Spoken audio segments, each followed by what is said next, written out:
Hello বন্ধুরা, এটা আমরা কীভাবে বানালাম চলো তোমাদের সাথে শেয়ার করি। প্রথমেই নিয়ে নিলাম আমি A4 সাইজ কাগজ, তারপর আমার লাগবে হচ্ছে কি একটা স্কেল। বন্ধুরা, এবার থেকে আমার সব বাংলায় ভিডিওগুলো আসবে, তো তোমাদের কোনো প্রবলেম হবে না তো? প্লিজ আমাকে কমেন্ট করে জানিও। কিন্তু এটাকে আমরা কী করলাম, স্কোয়ার শেপে এটা কেটে নিলাম। তারপর এটাকে আমরা জাস্ট হাত দিয়ে কেটে নেবো। হাত দিয়ে কাটা মানে হচ্ছে জাস্ট আমি স্কেলটা বসিয়ে জাস্ট আগের পিছটাকে হালকা করে টেনে ছিঁড়ে নেবো, তাহলে একটা স্কোয়ার শেপে কাটা হয়ে যাবে। এই বুদ্ধিটা তোমরা কারা কারা জানতে প্লিজ আমাকে কমেন্ট করে জানিও কিন্তু। তারপর নিজের মাথাটাকে ওপরে মাথার সাথে জোড়াবো, জুড়িয়ে একটা ত্রিভুজ আকৃতি শেপে চলে আসবে।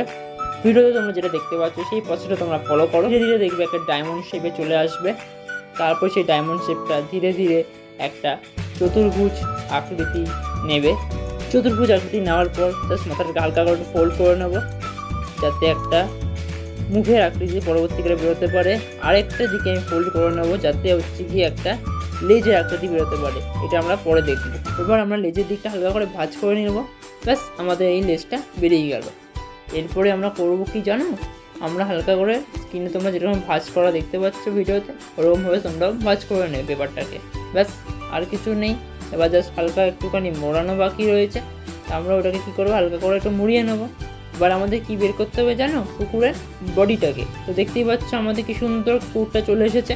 বন্ধুরা, তোমরা কি এরকম টাইপের অরিগেমি আরও চাও বা আরও কি শিখতে চাও, তাহলে প্লিজ আমি কমেন্ট করে জানিও। ইয়েস, আমি তো বুঝতে পারবো। আর তোমাদের প্লিজ ভিডিওটাকে লাইক শেয়ার সাবস্ক্রাইব করে দিও। চলো টাটা।